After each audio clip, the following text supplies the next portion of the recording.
Salmo 128 diz assim, você que não tem a sua Bíblia, escute.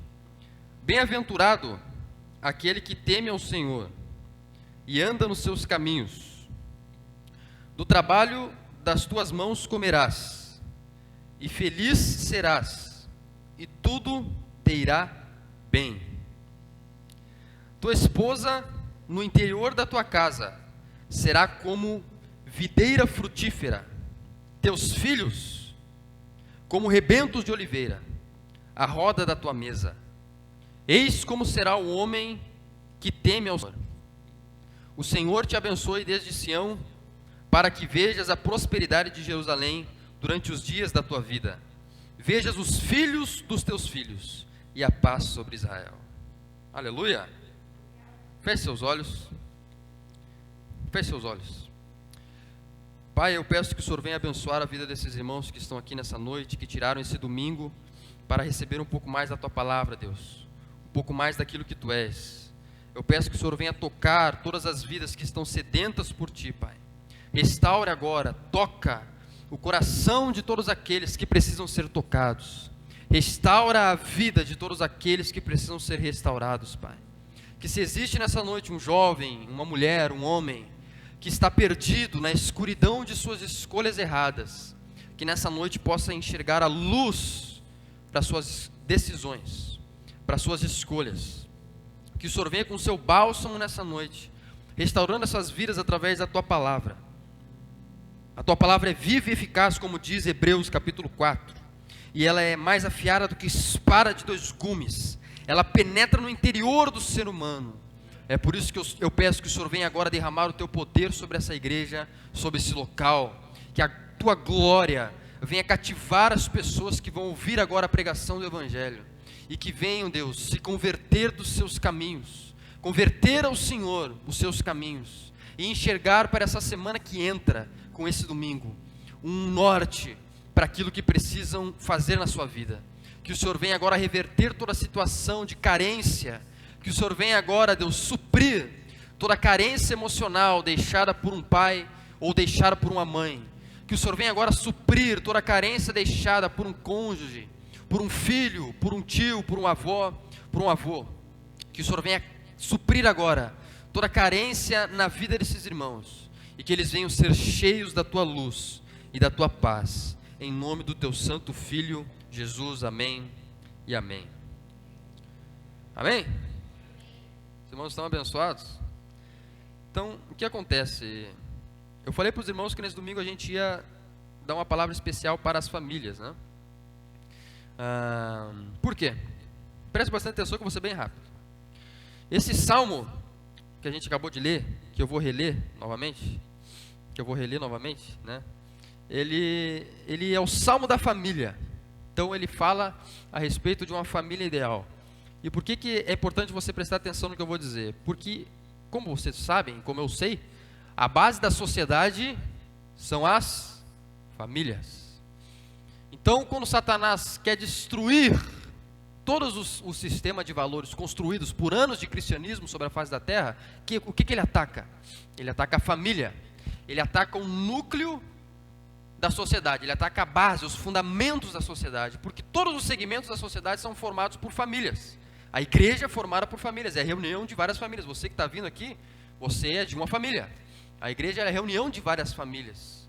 O mercado, o supermercado, ele é a reunião de várias famílias. O seu emprego lá, cada um pertence a uma família.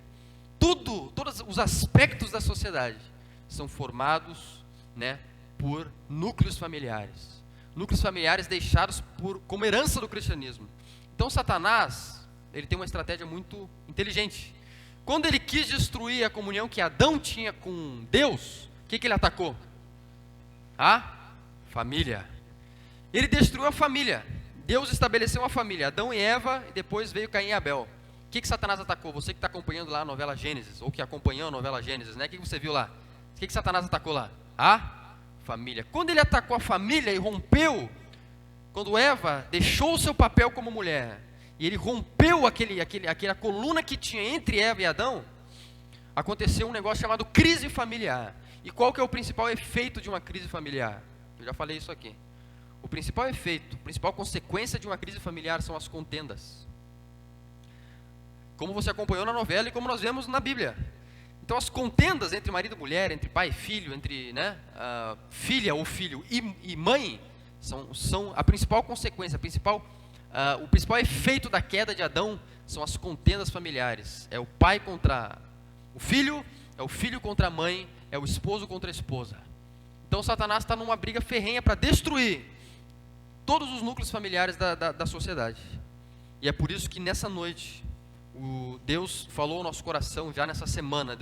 Nós estamos fazendo vigílias de oração, estamos em um tempo de devoção para que Deus nos norte para esse bairro, para que Deus nos dê uma palavra para liberar sobre a sua vida. E Deus colocou no nosso coração para nós restaurarmos o padrão bíblico de família. Amém? Ao restaurar o padrão bíblico de família, automaticamente eu curo a maioria 90% dos problemas que você tem na sua vida. Por quê? Porque 90% deles são problemas que têm como raiz a sua família. Esse dia eu vim, quarta-feira, acho que foi semana passada, na semana eu tive um aconselhamento com uma jovem que ela estava querendo se matar, estava querendo tirar a própria vida, estava querendo suicidar, né? E quando ela sentou na minha frente, num aconselhamento pastoral, a primeira coisa que o pastor tem que fazer, você quando for um futuro pastor aí você já fica sabendo, você tem que identificar a raiz do problema da pessoa. Essa é a primeira coisa. Então, quando eu fui identificar a raiz do problema da depressão, ela era depressiva, tentou se matar de várias formas. Da última vez, ela tentou se atirar na frente de um carro, mas não morreu. E aí, uma moça que congrega conosco aqui, a irmã Mirelle, trouxe ela para nós para que a gente tivesse um aconselhamento e ela pudesse ser liberta daquilo. E eu fui identificar a raiz do problema dela. E quando eu identifiquei a raiz do problema dela, eu vi que, na verdade, o problema dela era por causa do pai dela. Então, o pai dela sempre tratou ela com brutalidade. Ela não mora com os pais dela, porque o pai dela tirou ela de casa. E tudo isso foi causando uma acumulação emocional daquela pessoa, que trouxe a depressão e que, consequentemente, findou em quê? Na tentativa de tirar a própria vida. Essa é a decadência do ser humano, né? Ele vai tendo decepções, as decepções geram frustrações, as frustrações geram tristeza, da tristeza ele vai para a angústia, como diz o livro de Salmos, um abismo chama outro abismo. Da angústia ele vai para a depressão, e na depressão ele já começa a pensar em tirar a própria vida. Isso que eu falei para você é o desenho, é a cadeia de decadência, digamos assim, do ser humano. Decepção, então você cuide bastante. Por quê? Porque a depressão tem duas causas principais: perda ou decepção. São várias, mas as duas principais são essas. Isso que eu estou falando é científico, não é propriamente meu, né? Perda e decepção. Então, quando você se decepciona, isso causa frustração, você se frustra. Quando você se frustra, isso causa tristeza. A tristeza desce para a angústia para a depressão, e a depressão termina normalmente em suicídio. Então ela já estava na depressão, ela aconteceu uma perda, né? Uma decepção, ela estava frustrada com a figura paterna, da figura paterna ela começou a se sentir triste, angustiada, e aí ela já estava deprimida. E ela tentou, no último estágio ela tentou fazer, que foi tirar a própria vida. Aquela irmã que eu estava aconselhando semana passada ou semana retrasada. Mas eu preguei o evangelho para ela, falei sobre o mestre da vida, falei sobre o livro da vida, ela aceitou Jesus naquela noite, foi liberta, foi restaurada, chorou bastante aqui, né, com as outras irmãs que estavam aqui me ajudando, e foi liberta em nome de Jesus, daquela opressão que ela tinha. Hoje ela já está bem, futuramente vai congregar conosco aqui. Só que ela está numa guerra porque os pais delas não deixam ela vir, né? Então, é isso que eu estou falando, viu? O pai não deixa ela vir, então, porque ele é muito católico. Então, você vê que o problema, na verdade, são as famílias. Quando Satanás ataca a família, ele consegue atacar todos os outros aspectos da sociedade. Quando você tem um problema familiar, você já não desenvolve muito bem o seu emprego. Você percebeu isso? Ou você já não desenvolve muito bem as outras áreas da sua vida. Por quê? Isso acontece através da família. E quando eu leio esse salmo, que é o Salmo 128, que é o salmo da família, de acordo com Charles Spurgeon, você vai ver que aqui nós temos o retrato de uma família ideal. O retrato de uma família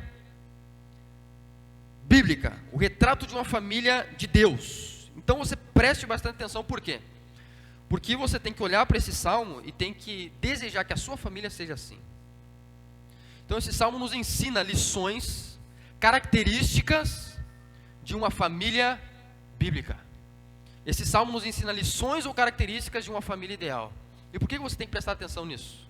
Porque se a sua família não é ideal, não é bíblica hoje, você vai ter uma futura família. Você que é jovem, você que é mulher, ou você que já é mais idoso, você já tem uma família na sua casa. E você que é jovem, que está me ouvindo, você daqui a 10 anos você vai ter a sua família também, né? Você que é mulher vai ter o seu esposo, se Deus quiser os seus filhos, se você quiser filhos. E você que é homem vai ter a sua mulher e os seus filhos também. E nesse momento que você iniciar uma prole, que é um núcleo familiar, você tem que procurar e zelar para que Satanás não entre na sua família e não rompa, não dê uma crise, pum, que vai demolir todos os seus sistemas emocionais. E para que ele não faça isso, você tem que estar munido, blindado com a palavra de Deus. E procurando estabelecer na sua casa, no seu teto, debaixo do seu teto. Você que é homem, você tem autoridade para isso. E você que é mulher, juntamente com o seu marido, você também tem autoridade para isso. Para futuramente estabelecer debaixo do seu teto o padrão bíblico de família. Amém? Por quê? Porque isso aconteceu na minha casa. Então eu não vou passar um remédio para vocês que eu não provei. A minha família, há muito tempo atrás, era destruída pelo alcoolismo, pela umbanda, né? Pelo que me contaram, pelo menos. A minha avó, que jaz no Senhor, perdi ela ano passado, em agosto do ano passado, pro Covid. Inclusive você está sentado aí nas cadeiras dela, aleluia! Então ela era pastora também, e essas cadeiras aí eram da igreja dela. Daí ela me deixou como herança, amém? Então você fique ligado aí, se você ver uma mão aí pegar o seu calcanhar, deve ser ela que está voltando aí, porque eu peguei as cadeiras dela sem pedir. Mas essas são as cadeiras dela, é a herança dela. Então, olha só, uma mulher deixou herança para o neto, imagina, o seu neto utilizando as cadeiras que você um dia usou na sua igreja. Você não vê se não é uma bênção isso? Eu saber que o meu neto um dia vai usar os equipamentos que eu tive na minha igreja hoje. Então, a descendência é abençoada, é isso que eu estou querendo colocar na sua cabeça. Quando você crê em Jesus, você não crê só por você, a sua descendência é abençoada. Então a minha família estava destruída há muito tempo atrás, muitos anos atrás, pelo alcoolismo, pela umbanda, até que um dia os meus avós se converteram. Minha avó e meu avô que está ali, o pastor Vanderlei, e a pastora Belmira, se converteram ao Senhor. Primeiro foi ele, eu acho que foi o senhor, né? Foi o senhor primeiro? Foi os dois juntos? Então os dois juntos se converteram, e quando eles se converteram, eles começaram a estabelecer na casa deles o padrão bíblico de família. E como eles fizeram isso, a prole deles foi abençoada. Então toda a nossa família é cristã hoje, pela graça do Senhor Jesus. Por quê? Porque existiram pessoas, dois senhores, uma jaz no Senhor e o outro está aqui, que tomaram a decisão por Cristo. E por causa disso a família deles foi abençoada. Então é a primeira geração deles, né? Todos os meus tios, meu pai é pastor, meus tios, eu tenho um tio que é pastor, os outros tios são todos músicos, todos, tem um em Porto Alegre que toca lá, que é ministrante lá no Ministério Ágape, os outros tios estão tudo aqui com o meu pai ali no ministério, lá no bairro Lídia. Então toda a família serve na casa de Deus. Eles foram abençoados na prole periférica. E depois do periférico eles também foram abençoados, porque hoje ele está, devido à decisão que ele teve no passado, hoje ele está ajudando o neto dele na obra de Deus. Então você percebe que a família foi abençoada, os filhos, são quantos? 12, 15? São 7, né? Capaz, estou brincando. São 7, eu tenho 6 tios. Então os filhos foram abençoados e os netos estão sendo abençoados. Então os filhos nasceram na casa de Deus e eu nasci na casa de Deus, por quê? Porque os meus avós tomaram atitude. Eles estabeleceram a família de Salmo 128. E como isso foi estabelecido, o final do Salmo 128 se cumpriu. Verás o filho dos teus filhos. Eu sou o filho dos filhos deles. Você viu como a Bíblia é maravilhosa? Se cumpriu. A Bíblia se cumpre. É que nem Zé Brigram, né? Ela é mais real que o jornal de amanhã. Ela é mais atual que o jornal de amanhã. Por quê? Porque os filhos dos filhos são abençoados, a descendência é abençoada. Agora você tem dúvidas de que os bisnetos deles também nascerão na casa de Deus? Os meus filhos? Então você percebe, a descendência, não existe dúvida. É certo que isso acontecerá. Por quê? Porque um homem ou uma mulher, um jovem ou uma jovem tomou descendência um dia. E aí a descendência dele é abençoada. Aleluia! Então vir à igreja hoje, tomar a decisão de largar o pecado hoje, viver em santidade hoje, não é só para abençoar você. Ou seja, quando você faz isso, você está pensando nos seus filhos, nos seus netos, nos seus bisnetos, e sabe-se lá Deus até quando. Quando vê, você tem até um pastor aí na sua descendência, aí, no seu neto vai ser pastor, o seu bisneto vai ser pastor. Por quê? Porque hoje você tomou atitude de se converter. Quando vê, você vai ter lá, na sua descendência, né, sua família é os Braga. Vai ter um Braga lá, em 2050, vai ter o pastor Braga. Quem é o pastor Braga? É descendente do irmão Braga, que é lá na congregação do bairro Itararé. E um dia se converteu. Agora você tem a igreja aqui do pastor Braga. A descendência é abençoada. Os irmãos estão me entendendo? Então Deus, Ele é um Deus geracional. Ele trabalha com gerações. Ele não trabalha só com... É o Deus de Abraão, de Isaac e de Jacó. Ele trabalha com gerações. Primeira, segunda, terceira e quarta geração. Ele abençoa as gerações do homem que teme a Deus. Amém? Então, aqui nós temos o padrão bíblico de família. E a primeira coisa que aparece nesse salmo, você me acompanha aí no salmo aí. É bom você, se você não tem Bíblia, você consiga uma Bíblia, ou me escute, né? Mas é bom você conseguir Bíblia. Ali atrás tem Bíblia para vender, se você quiser. Por quê? Porque a gente costuma, aqui na igreja, né? Às vezes quando eu prego algum outro sermão de algum outro tipo, né? Só que como a gente não pode fazer muito barulho aqui, a gente costuma na igreja fazer um sermão expositivo. O que é isso? É um sermão que vai explicando o texto, amém? Então você, de repente você vai ir em alguma outra igreja, o camarada lê um texto aqui e sai falando lá do, né? Sai pregando outra coisa. Aqui não, a gente tem outro costume. A gente costuma explicar o texto, porque a gente crê aqui na igreja que a Bíblia já é poderosa por si só. Quando ela lida e explicada, isso já basta para salvar uma vida. Então você acompanhe, fica com a Bíblia aberta e me acompanhe. Sempre analisando, que nem Atos capítulo 17, verso 11. Os crentes sempre analisando ali o que o camarada está falando. Sempre analise. Esse camarada está falando, está de acordo aqui com as escrituras? Analise, seja crítico, seja questionador. Amém? Analise mesmo. Ó, o que ele está falando ali, está batendo com o que está escrito aqui? Ah não, opa, tem alguma coisa errada. Então sempre analise, sempre com a Bíblia aberta, analisando, julgando. Aleluia? Olha só o verso 1, Salmo 128. Diz assim, ó: bem-aventurado aquele que teme ao Senhor. Eu vou explicando todo esse texto, amém? Bem-aventurado, olha só bem-aventurado. O que significa bem-aventurado? Os irmãos mais antigos aí. Bem-aventurado significa o quê? Feliz, né? Abençoado. É a palavra ashre no hebraico. O hebraico é o idioma original do Antigo Testamento. Foi escrito em hebraico. Então no hebraico, o idioma original do Antigo Testamento é a palavra ashre, que significa o quê? Feliz, bem-aventurado. Só que é muito mais do que o nosso idioma pode expressar. Aqui nós temos o Salmo 128 iniciando com uma bênção, com uma felicidade. Bem-aventurado. É muito mais do que feliz simplesmente aqui na terra. A palavra ashre no hebraico, a palavra bem-aventurado, ela carrega um sentido de alguém que tem satisfação plena em todas as áreas do seu ser. Ele é feliz e satisfeito fisicamente. Ele tem saúde. Ele é feliz e satisfeito emocionalmente. As emoções dele são curadas, são bem-aventuradas. Ele é feliz e satisfeito financeiramente, materialmente. Não passa por necessidade. Ele é feliz e satisfeito espiritualmente. Tudo isso significa a palavra bem-aventurado. É uma bênção. Então o Salmo 128 está prometendo, está nos dando uma bênção. Bem-aventurado é um tipo de homem, não são todos, mas existe um tipo de homem que é bem-aventurado. Jesus iniciou o primeiro sermão dele, em Mateus capítulo 5, com essas palavras, né? Bem-aventurados os humildes, porque deles é o reino dos céus. Bem-aventurados os que choram, porque serão consolados. E aí vai, as 9 bem-aventuranças. Ou seja, lá é a palavra makarios, que é o correspondente no grego do hebraico do Antigo Testamento, que é a palavra ashre, makarios, é felicidade que somente as pessoas do reino de Deus têm. É uma satisfação plena em todas as áreas do seu ser. Bem-aventurado o homem. Mas que tipo de homem? É qualquer homem? Não. É um tipo de homem especial. Você viu aí que especificou? Não é bem-aventurado todo homem. Não é satisfeito todo homem. Não é pleno todo homem. Não. Todo jovem, todo menino, toda menina. Não. É aquele que teme ao Senhor. É um tipo de homem específico. Não é qualquer um.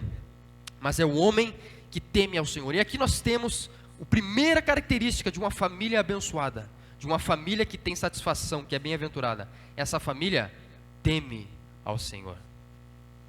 A família que é abençoada é a família que a base dessa família é o temor do Senhor. A base dessa família é o temor do Senhor. O temor do Senhor é a fonte de bênção para a vida conjugal e doméstica dessa família. da família bíblica. Por que Adão e Eva atraíram maldição? Eles não foram bem-aventurados na família deles. O filho mais velho matou o mais novo e depois já saiu andando por outros lados, né? E deu uma bagunça na vida deles. Por quê? Porque eles deixaram de fazer da base da sua família o temor do Senhor. Eles desobedeceram ao Senhor. E quando o temor do Senhor saiu do fundamento da família, eles deixaram de ser bem-aventurados e foram malditos.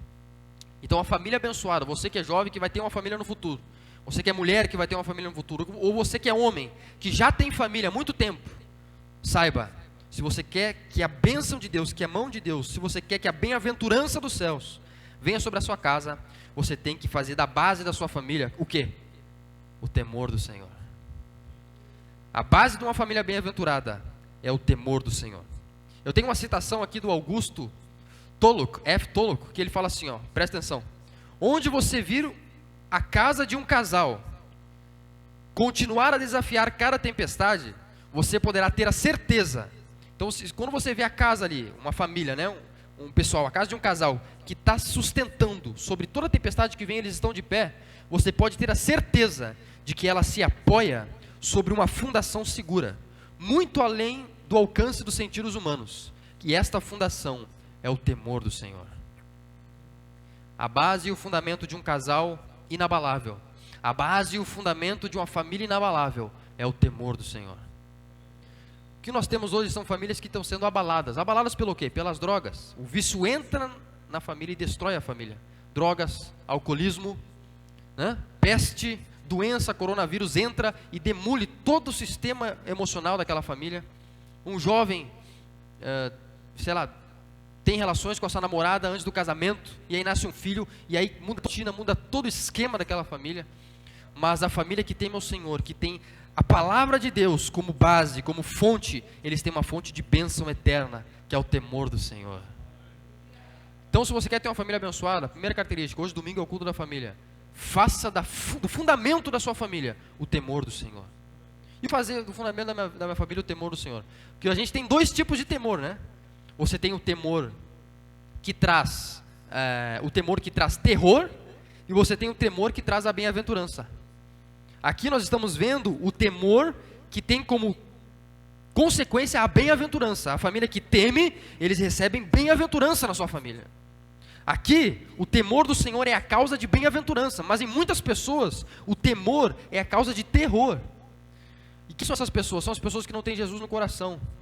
Elas têm medo de Deus. Por que elas têm medo de Deus? Porque como elas não têm Cristo, elas não têm luz. E como elas não têm luz, elas são trevas. Romanos 13:23, todos os homens pecaram e todos os homens estão destituídos da glória de Deus. Daí nós vamos para Romanos 6:23, o salário do pecado é a morte. Se todos pecaram, o que eles merecem é a morte eterna. Mas quando eu recebo Cristo, o amor de Deus, de acordo com Romanos 5:5, é derramado no meu coração, e as vestes de santidade de Cristo me lavam de todo pecado. E toda a ira que estava destinada para mim, toda a ira eterna, ela é retirada da minha vida, na cruz. Então a ira, ela é retirada através de Cristo como Salvador no coração. Se você não tem Cristo no seu coração como seu Salvador, você está debaixo da ira de Deus. Mas se você tem Cristo no seu coração como seu Salvador, você está debaixo do amor e da bem-aventurança do Senhor. Conseguiram entender? Ficou claro? Então entenda isso. Por quê? Porque é momento de tomar atitude. Então aquele que teme ao Senhor, ele recebe bem-aventurança em todos os sentidos. Ele é bem-aventurado quando ele entra, ele é bem-aventurado quando ele sai. Ele é próspero em todos os sentidos. O que é uma pessoa próspera? É uma pessoa rica? Não. Prosperidade na Bíblia não tem a ver com dinheiro, não tem nada a ver com dinheiro. Prosperidade na Bíblia. Prosperidade na Bíblia é bem-estar emocional, familiar, é satisfação. Você pode estar ganhando um salário mínimo por mês, mas você é próspero. Por quê? Porque a sua família está unida, as suas emoções estão restauradas, o seu casamento está restaurado, os seus filhos estão temendo ao Senhor ao redor da sua mesa. Então você tem prosperidade no seu lar. Essa é a prosperidade bíblica. Bem-aventurado o homem que teme ao Senhor. E olha só o resto do versículo 1, a parte B. E anda nos seus caminhos. Homem ou mulher, né? O homem que teme ao Senhor e anda nos seus caminhos. Você percebeu? Que a gente tem duas coisas aqui. A gente tem um homem que teme ao Senhor, mas ele não só teme, ele anda nos caminhos do Senhor. Você tem um princípio interno, que é temer ao Senhor no coração. Mas esse princípio interno tem que se expressar num estilo de vida externo, que é andar nos caminhos do Senhor. Não adianta só temer no coração, mas não andar nos caminhos de Deus, não. O temor ao Senhor verdadeiro que um jovem, que uma mulher, que um homem tem dentro do coração dele, se expressa em um caminho santo e correto diante de Deus. Um caminho que está de acordo com a vontade do Senhor. O princípio interno tem como consequência uma expressão externa. Os irmãos estão me entendendo? 1 João capítulo 2, verso 6. Aquele que afirma pertencer a Cristo deve andar como Ele andou. Deve conduzir a sua vida como Ele conduziu, em amor, em misericórdia, em santidade. Amém? Estou falando para os irmãos aqui, estou sendo um pouquinho, não sei se os irmãos estão entendendo, mas eu acho que todo mundo aqui já é cristão, né? Já são antigos na fé. Então eu estou dando um alimento aqui mais sólido, mais profundo, mas eu tenho certeza que você está entendendo no seu coração. Já estamos finalizando. Olha só, mais uma característica da família bem-aventurada. Uma família abençoada. Versículo 2. O homem que teme ao Senhor e que anda nos caminhos do Senhor, ele é bem-aventurado. E olha o versículo 2. Do trabalho das tuas mãos comerás. Você consegue perceber isso? Do trabalho, o homem que teme ao Senhor, ele come do trabalho das mãos dele. O trabalho que antes era símbolo de punição, porque Deus amaldiçoou, né? Você vai comer agora com do suor do teu rosto comerás, né? Em Gênesis. O trabalho que antes era símbolo de punição, de maldição para ele, agora se torna um símbolo da felicidade. Se torna o segredo da felicidade desse homem, é do trabalho. Já dizia Charles Spurgeon, Deus é o Deus dos trabalhadores. Deus é o Deus do trabalho. Consegue entender isso? Deus é Deus dos homens que trabalham. Então essa família, esse casal, você que vai casar, você que está casado, você que casou agora há pouco, você que já está casado há 20 anos, você que já está casado há 40 anos, entenda, olha só esse casal aqui. Eles descobriram 2 segredos para uma vida de felicidade e de satisfação. Temor do Senhor e trabalho. Deus estabeleceu para o homem que ele trabalhe para ganhar o seu sustento. Então o trabalho, ele é bem abençoado. Como dizia Martinho Lutero, né? O trabalho é o meio pelo qual Deus nos abençoa. Então, a pessoa que não tem Deus no coração, o trabalho dela é inútil. Mas aquele que trabalha com Deus e com Deus no seu coração, o trabalho, uma promessa é colocada diante dele. Do teu trabalho você comerá e feliz serás e te irá bem, prosperará em todos os seus caminhos. O trabalho para o homem, ele é fonte de satisfação, de prazer para o homem que teme ao Senhor. Do teu trabalho tu comerás, tu terás sustento para a tua família, para a tua casa. Então esse é o maior estado que o ser humano pode ter. É o trabalho na vida do crente. O crente tem que trabalhar. Por quê? Porque o trabalho ele tem 3 aspectos, né?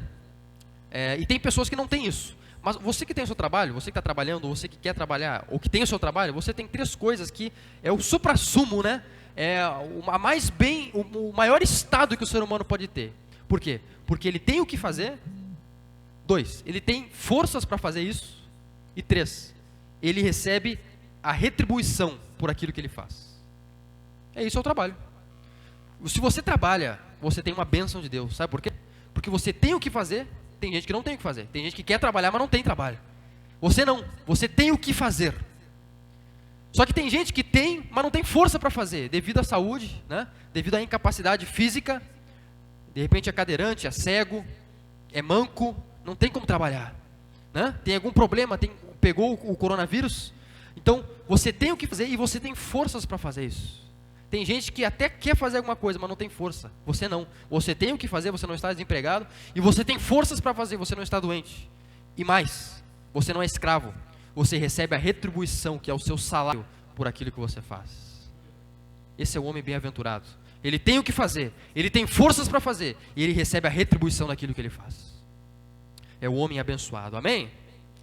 Olha só mais alguns aspectos. A tua esposa, olha só que maravilhoso isso. A tua esposa, ou a tua mulher, né? Que é a companheira, né? Que nós falamos. Que nós falávamos há tempos atrás, né? O homem precisou de uma companheira no paraíso.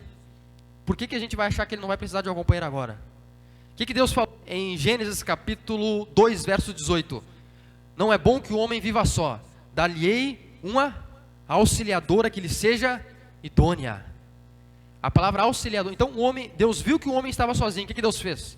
Deus deu uma mulher para o homem. Vocês conseguiram perceber isso? Dizem alguns pastores dizem que Deus viu que depois que ele criou Adão, né? Ele viu que o homem, Adão estava muito tranquilo, daí ele criou a mulher, para Adão ter um pouquinho de trabalho. Dizem alguns pastores, não sei se é verdade, mas diz a teologia que foi isso, né? Os irmãos casados aí me digam se é verdade isso. Mas diz que foi isso. Adão estava muito tranquilo, daí Deus criou o homem. Na verdade não foi isso. Adão estava sozinho. Gênesis capítulo 2, verso 18. O que Deus fez? Não é bom que o homem viva só. Não é bom que o homem esteja sozinho. Falhei o quê? Uma auxiliadora. Sabe qual que é a palavra para auxiliadora em Gênesis 2, 18? É a palavra ezer no hebraico, que significa aquela que serve como refúgio, como auxílio, como assistente. Então, quando Deus... E a palavra para auxiliadora que Deus usou ali é a mesma palavra que em outras passagens Deus usa para se referir a si mesmo. Quando Deus fala em Salmo 54, eu sou o teu auxiliador. Essa palavra auxiliador é a mesma palavra que ele usou para fazer a mulher.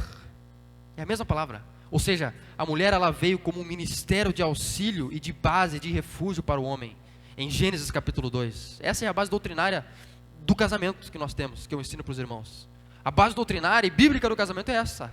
É o homem e a mulher como a sua auxiliadora, como a sua companheira, para cumprir aquilo que o homem não consegue cumprir. Amém? Então o homem precisa de uma mulher. É isso que eu falo para os jovens. Ano passado eu fiz muito discipulado com jovens lá no bairro Lídia. Então eu fazia com o Eduardo, acho que eu não cheguei a fazer contigo, né? Foi só com os outros. Mas eu falava para os camaradas, cara, tu tem que fazer o seguinte, tu tem que procurar casar o mais rápido possível, é isso que tu está precisando. Tu está precisando de uma mulher. Por quê? Porque você está muito sozinho. Então eu fazia muito discipulado com eles, eu falava, procurem uma companheira, uma auxiliadora, que vai olhar para aquilo que vocês não conseguem olhar. E esse é o papel da mulher. Olha só, a tua esposa, o homem bem-aventurado, ele tem... O que diz Provérbios capítulo 18, verso 22? O homem que acha uma mulher, boa coisa acha. Abençoado por Deus é. Então, a mulher que vem ao homem é uma bênção de Deus. Vocês conseguem entender isso? Esse é o homem bem-aventurado. É o homem abençoado. Ele tem a mulher como sua auxiliadora. E mais, olha só com o que a mulher é comparada aqui. A tua esposa será como videira frutífera ao lado da tua casa, ou no interior da tua casa. A tua esposa será como videira. Tu viu o que ele comparou a esposa aqui? Não comparou com um espinheiro. A tua esposa será um espinheiro, um negócio desagradável, né? Será como um cardo. A tua esposa será como um carvalho, só para te dar sombra. Não, a tua esposa será como videira. O que é a videira? É a árvore que dá a uva, o suco da vide, a uva. A esposa, ela é fonte de frutos para o marido. Ela é a videira, ela não é o espinheiro. Tem algumas esposas que são espinheiro, né? Mas a gente tem que tratar isso daí para a esposa deixar de ser espinheiro e entender que ela não tem que ser espinheiro. Ela tem que ser o quê? Videira. Tem que deixar de ser espinheiro e agir como espinheiro, que é algo que só machuca, não ajuda o marido, mas é um espinheiro, é um karma nas costas do marido. Deixar de ser espinheiro e se tornar uma videira. O que é a videira? É aquela que traz alegria para o lar. É aquela que traz satisfação para o lar. O vinho na Bíblia é símbolo de alegria. O vinho na Bíblia e suco de uva é símbolo de alegria. Então é aquela que rega o lar com vinho, com alegria. Ela é videira frutífera, não é videira infrutífera, não é videira infértil, mas ela frutifica. Ela é uma videira frutífera ao lado da tua casa. Você percebeu que não é no teto da casa? Porque videira no teto não seria conveniente. Porque a mulher não tem autoridade, ela não tem posição de ser a governanta, de governo na casa. Isso é o marido, biblicamente falando. É lógico que a sociedade está querendo inverter esses valores. Mas aqui eu sou formado em teologia, não sou formado em sociologia, em filosofia. Eu sou formado em teologia. Então, na teologia, biblicamente, a mulher, ela não está como videira no teto, porque ela não exerce governo na casa, não sobre os filhos. E ela também não está como videira no chão, porque ela não é para ser escrava do marido. Ela está como videira ao lado da tua casa. Não é no teto para que não governe, não é no chão para que não seja escrava. É ao lado, na mesma missão, auxiliadora, adjutriz, aquela que auxilia o marido na missão e no propósito que esse casal tem na terra. Posso ouvir um amém? Os irmãos estão entendendo? Então é isso que a Bíblia nos mostra. Então você que tem um marido, ou se você que é jovem hoje, for ter um marido no futuro, que está querendo que você seja videira no chão, né? Você seja escrava, entende? Você abre lá Salmo 128, aqui a videira não é no chão, então eu não sou seu, amém? É lógico que você vai ter marido por amor, né? Mas não por obediência. Então eu não sou aqui, não é para me estar no chão, né? Para eu ser sua escrava. E o marido, você que for esposo aqui, for marido, quando tiver a sua esposa, você também mostra para ela, ó, a videira aqui não é no teto também, né? Não é você que comanda tudo sim, o último sim é sim, e o último não é não, não. É no lado, nós temos que estar juntos, no mesmo propósito, numa mesma missão, no mesmo destino. É isso que o Salmo nos mostra, é videira ao lado da tua casa. E por que videira? Porque ela frutifica em frutos. E o que são os frutos? Quais são os frutos? Os filhos. Os filhos são a fertilidade, é os frutos que uma mulher traz. O homem não é videira, o que é videira é a mulher, é ela que vem para trazer a alegria, que são as crianças. Os irmãos que já tiveram filhos sabem, quando uma criança chega na casa, o que ela traz? Alegria, traz sorriso. E é isso que a mulher traz, ela é a videira, que traz alegria, que traz frutos, que traz filhos. Os filhos são bênção. Hoje em dia a sociedade está colocando filhos como maldição, né? Você tem um filho aí, peraí, vamos tirar esse filho da sua barriga e vamos abortar, porque não está na hora ainda, você não tem condição. Não, a Bíblia encara filhos como bênção. Os filhos são uma bênção no Senhor. Pessoas que, né, bem-aventurado o homem que enche a sua aljava de filhos. É por isso que eu vou ter 30 filhos, né? 30 crianças, por quê? Para mim fazer uma banda de ministério de louvor bem grande e montar uma igreja, amém? Quando todos os membros me abandonarem, pelo menos eu vou ter meus filhos aqui para ser meu povo, aleluia? Então, vou ter vários filhos, por quê? Porque está escrito, bem-aventurado o homem que enche a sua aljava de filhos. Próspero serás, e ele verá o filho dos filhos, e a descendência dele na terra. Os filhos são bênçãos de Deus. Sabe por quê? Olha só o que diz. Os teus filhos, olha só o próximo, serão como rebentos de oliveira, a roda da tua mesa. Então esse é o homem que teme ao Senhor. A mulher está como videira ao lado, frutífera. Os filhos estão como rebento à roda da mesa. A mesa fala de comunhão, né? Então a gente tem famílias destruídas por vícios, famílias que não temem o Senhor, que os filhos não estão à roda da mesa, os filhos estão lá em outro lugar, já se abandonaram, né? Que nem Caim. Depois que o pecado entrou, Caim foi para outros lugares, para outras regiões. No homem que teme ao Senhor, não. Os filhos estão ao redor da mesa. Aleluia. Os filhos estão junto. A mulher está aqui e os filhos estão aqui. Essa é a família que teme ao Senhor. Essa é a família que, se você não teve devido aos seus pais, de repente porque não conheciam a palavra, ou você que ainda não tem, mesmo que você tenha grandes famílias, né? Mesmo que você já tenha aí muito tempo com a sua família na terra, essa família que você, jovem ou homem que está aqui, tem que procurar ter nesse ano de 2021. Tem que procurar ter na sua vida. É a sua mulher como videira frutífera ao seu lado, e os seus filhos como rebentos ao redor da sua mesa. E eles serão como plantas de oliveira, não é como ramos de oliveira, é como plantas. O Charles Spurgeon vai dizer que eles são como plantas porque eles estão ali para serem alimentados pelos pais. A planta você tem que alimentar. Os filhos é a mesma coisa.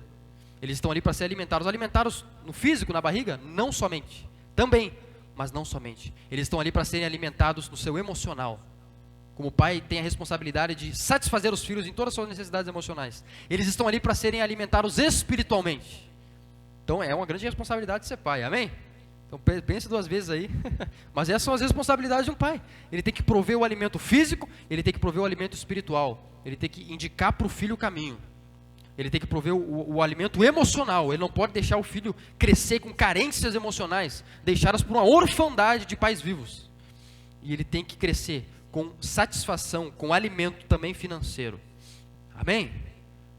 É isso que a Bíblia me aponta, como responsabilidades, como promessas, como bênção de uma família abençoada.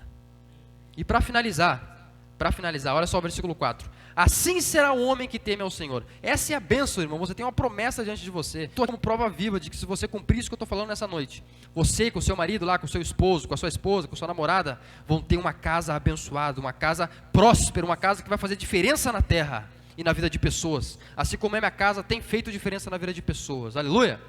Se você cumprir isso que está escrito aqui. E no versículo 5, olha o que diz. O Senhor te abençoe desde Sião. Sião aqui representa a igreja. O Senhor te abençoará desde onde? De Sião. Então, para onde que as famílias vêm para receber a bênção? Em Sião. Na igreja. No culto. Que você vem para ser alimentado. E Deus derrama a bênção, o que fala? Na congregação dos justos é onde Deus derrama a bênção. Então, em Sião, o Senhor te abençoará de Sião. Acontece que tem pessoas que leem assim, né? O Senhor te abençoará do YouTube. Daí o camarada vai lá, reúne a família, coloca um pregador lá que ele nunca viu na vida, não sabe nem o que o cara era 3 anos atrás, e aí acha que o cara é poderoso, né? E aí reúne lá e com as mensagens do YouTube, ele acha que ele está sendo abençoado. E aí ele vai lá e coloca o DVD poderoso, ele vai lá e fica pulando de galho em galho, visitando missionários poderosos, quando Deus diz que Ele te abençoará de Sião, da congregação dos justos. Na congregação dos justos é onde Deus ordena a bênção. É por isso que existem famílias que vêm se reunir aqui todo domingo e toda quinta-feira, porque elas perceberam, essas pessoas perceberam, que quando elas vêm, elas voltam restauradas e com paz no coração, para enfrentar mais uma semana de guerras e de lutas. Aleluia! Então o Senhor te abençoa em Sião, e nós queremos tomar posse nessa noite disso. Eu quero ministrar sobre você isso, a bênção que é ministrada na congregação dos justos. Os irmãos estão entendendo isso? Coloque-se de pé, vamos orar ao Senhor, e vamos finalizar daqui a pouco o nosso culto. Apenas feche seus olhos. Eu quero orar com você nesse momento, pedir para que Deus ordene a bênção sobre a sua família. Se você está com algum problema familiar, eu quero pedir para que Deus venha agora fazer de você, uma família do Salmo 128. E você que é jovem, que ainda não tem família, eu quero pedir para que Deus conceda